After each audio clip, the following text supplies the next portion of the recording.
Hi, this is the day the Lord has made. Let us rejoice and be glad in it. Our devotion for today, August 24th, 2022, is from the Gospel of Matthew, chapter 27, verses 50 through 52.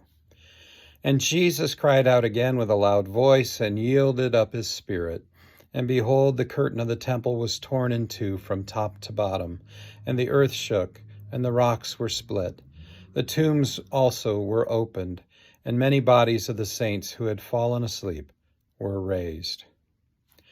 Right up to the end of his life, Jesus was still giving signs and performing wonders for the Jewish leadership and the Jewish people to consider who he truly was.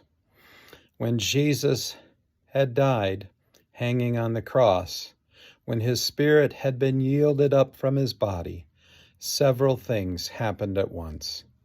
First, the curtain of the temple, which separated the Holy of Holies area from the rest of the temple and the rest of the world, was split in two, very much like a man might tear his shirt or other garment apart as a sign of his grief, from top to bottom. This is the grief of God the Father over his Son's death. Second, the earth shook, and rocks were split, like an earthquake might do. Even creation tears its outer garment of rock and soil apart, as it grieves the death of its Creator.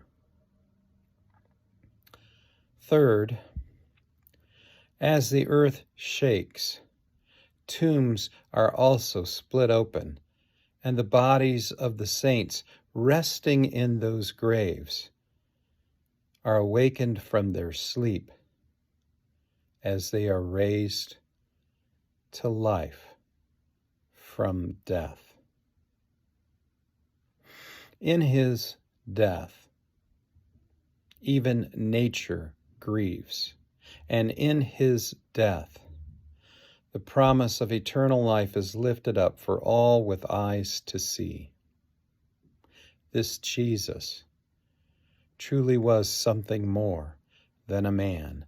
This Jesus was the author and creator of all things. And so again, in his death, Jesus gives another sign to those who are looking for signs. And yet many seem to have missed this evidence as well. All of creation is affected by Jesus' crucifixion and by his resurrection from the dead, believers and non-believers alike, living and dead. You and I can't help being affected by it even now, centuries later. I find some comfort in seeing all of these signs that Jesus was and is the King of creation and the Son of God, the true King of Israel. Don't you? I find comfort in the fact that even if men are quiet, creation itself will speak out the truth. Go in peace.